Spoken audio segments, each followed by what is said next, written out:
Welcome to a new episode of Date Like a French Woman. This is Murielle, your host. Today, I'm going to introduce my new approach to dating. If you are following me for some time, you know that I've been trying to really come up with a description of my teaching regarding dating. I didn't really want to be perceived as your typical dating coach who's going to tell you how many pictures you should put on your online profile, or what you should wear, or at what point you should lean forward and touch his hand to install intimacy in the relationship. All that is nice, but it's very surfacey. If you heard me, I used to describe my teaching as holistic conscious dating. I really wanted to convey the message that everything is intertwined in us. We can't really compartmentalize ourselves. And the way we do one thing is the way we do everything. I don't know if you've heard that phrase. I heard it somewhere in the coaching milieu, but that's really a true thing. Of course, there are certain areas of your life where it's more accentuated. For example, you may have certain behaviors that are more drastic in love, in the love area of your life, more than in your professional life, for example, or in your family. But we are one whole human being. And that's really what I wanted to address in my teaching. And I finally came up with the perfect description, the perfect tag, if you want. And it is dating as a sacred healing and self-growth journey, where you will make the emotional and energetic space for the love that you really want while leaving Mr. Wrong behind. That really encompasses what I teach. And I'm really happy about that. That resonates, that clicks. I really love it because there is nothing like relationships to really do the sacred work of healing. The people who are the closest to us are the ones who can really push our buttons in a few seconds. I'm sure you have one or two people like that in your life. And if we're talking about our dating life, our love life, it is really, really a sensitive area. This is an area where all our insecurities are coming up to the surface, and that's fabulous because that way we can work on it. And we can, like when the milk is boiling, you skim the cream. We can do that with all the blocks and anything that is in the way of shining our life, not our life, shining our light in our life. That's more correct. Like an artichoke, like remove leaf by leaf until the light that is at the center, at the heart, can really, really shine in the world in a brighter way. Relationships are, imagine that you have two people who are surrounded like in a bubble, an energetic bubble today I'm going to talk about more like an emotional body, not so much an energetic body. Your emotional body like a bubble around you. And on that bubble, you have all kind of stuff. You have your triggers, and some are really, really, they're almost like touch screen. You barely have to touch them to trigger them. Others are more difficult to be pushed. And you have your wounds with some scars. Some of them are fully healed, but they're still there. Some of them were never healed and they're still very, very sensitive. Every time somebody would just even blow on it, it would be painful. So that's how we're going around in the world. And then you bump into another person who also has his own bubble, his own emotional body all around him, with his triggers and his wounds and anything that is easily activated and anything that is not able to activate. We bump into each other, and most of the time, because we haven't been really taught emotional intelligence, how to protect ourselves, how to communicate in a way that is going to be less triggery for others while really conveying what the message that we want to convey and expressing what we want to express in a way that will be perceived with less emotional intensity. We don't know all that because most of the time we haven't learned. We learn as we go, and we usually, unfortunately, learn through suffering and pain. So that's why relationships are sacred.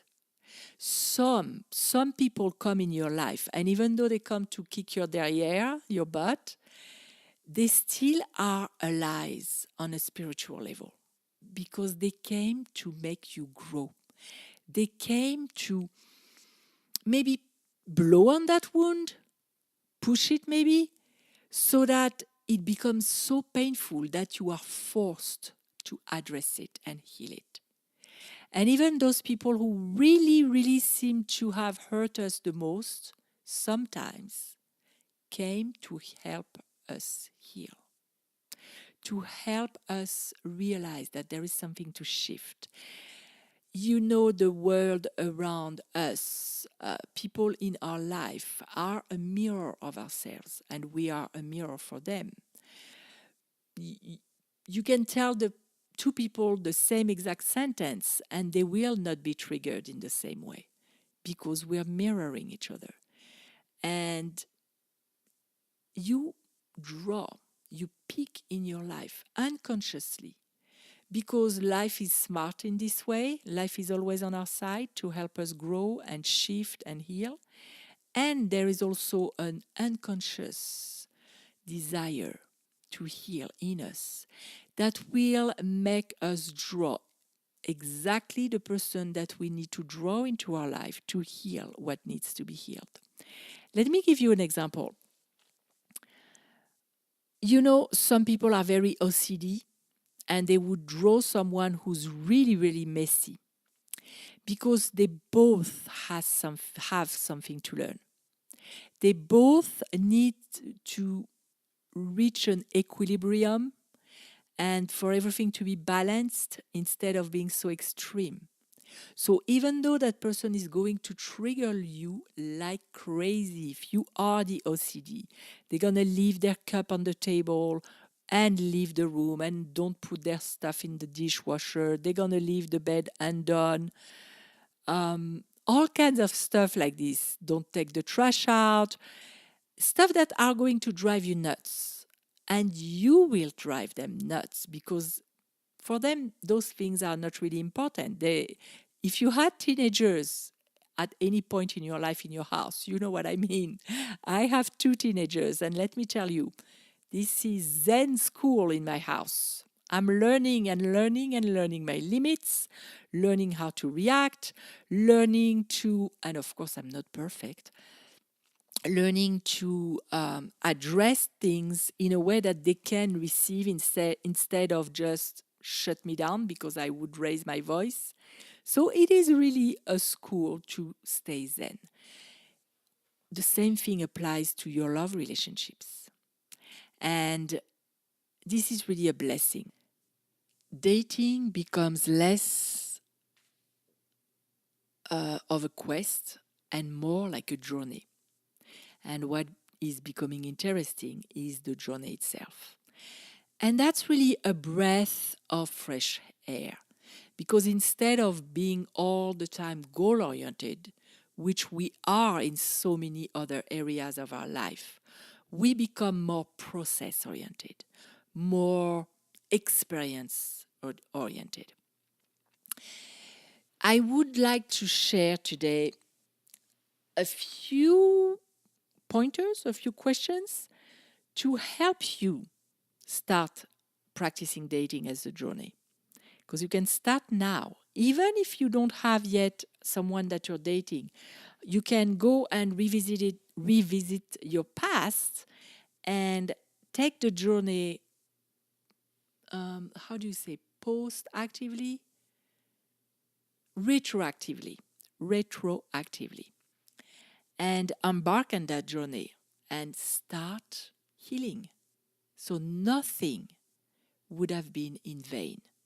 And by the way, when you know that things are not in vain, they are not for nothing, because you draw a lesson from what happened, the pain decreases.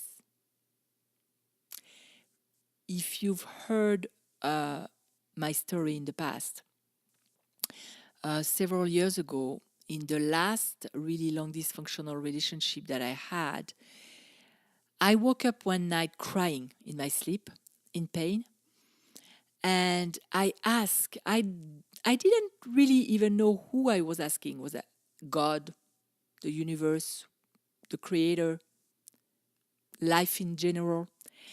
I woke up and I said, why? In tears. And I heard a voice in my head saying, because you are going to teach it.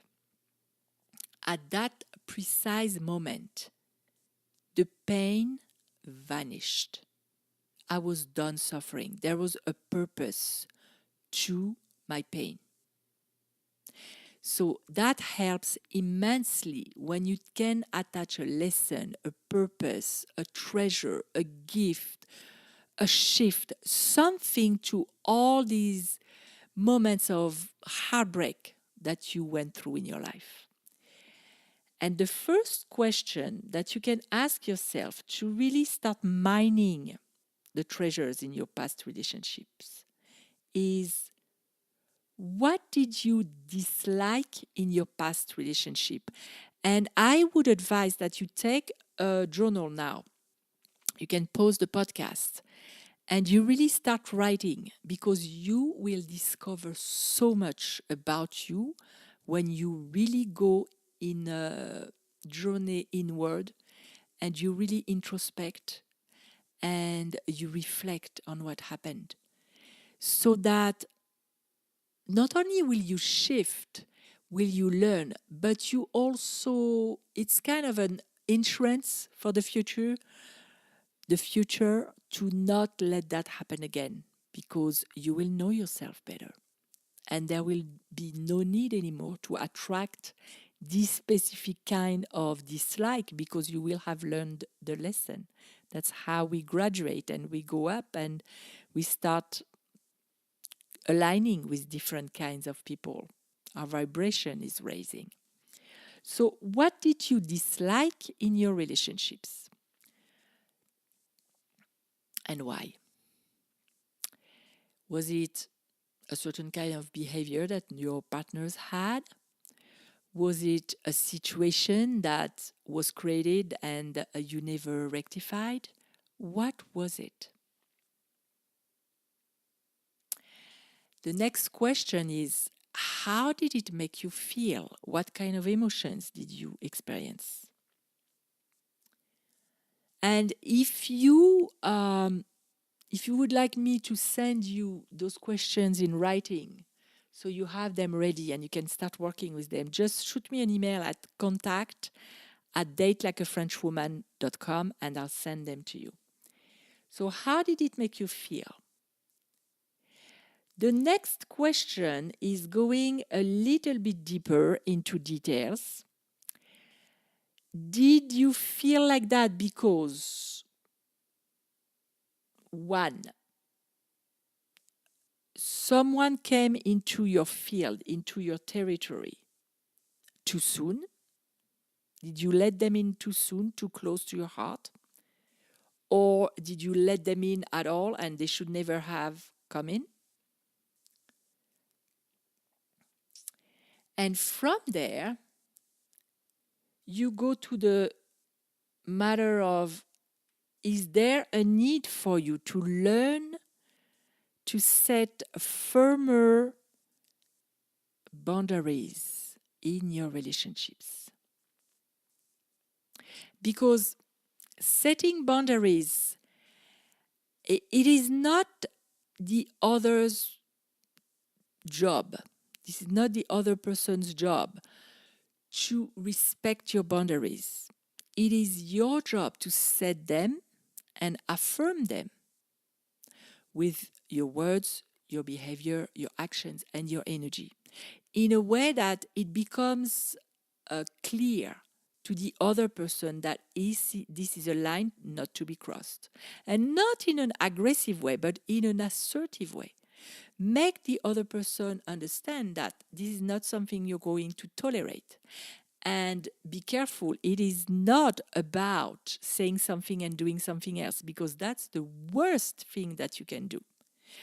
It is a mixed message. If you say, I won't tolerate that, and maybe not in these specific words, but let's say when you first meet, you say that you want honesty, and the other person is starting to lie to you, and you put up with it, you have done yourself the biggest disservice, because we teach other people how to treat us, and you just taught that person, your date, your guy, to treat you in that way.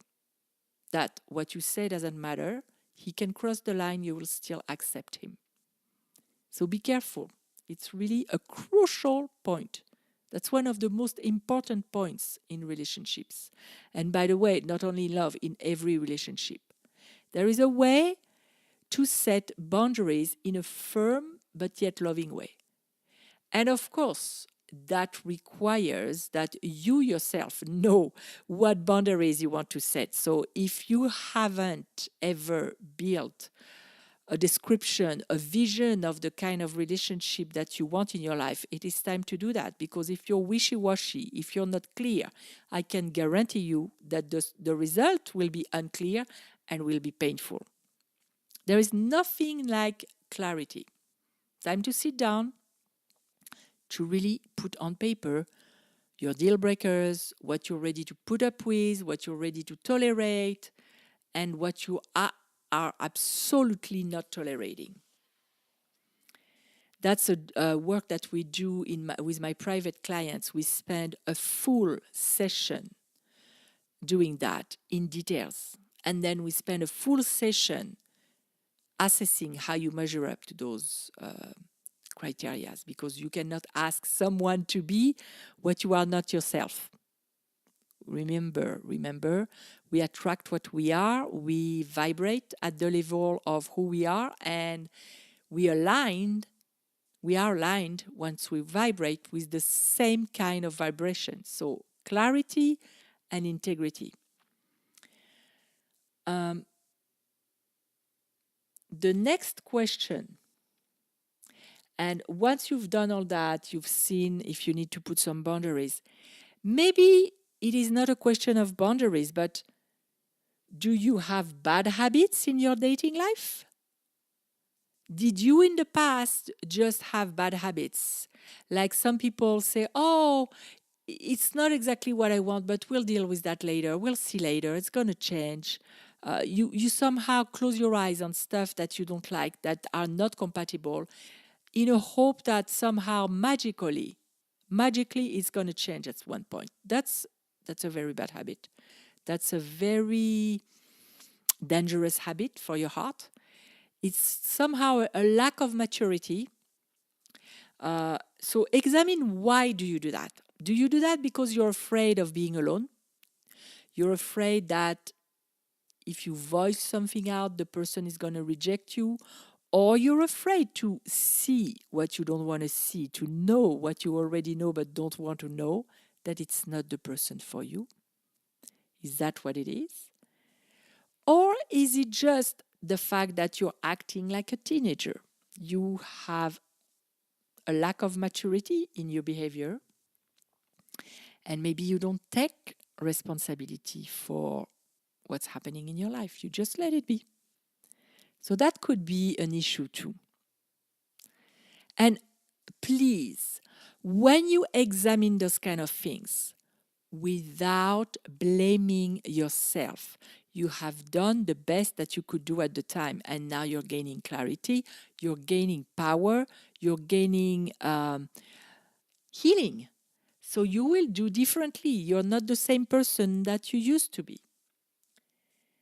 And the last two questions I want to ask.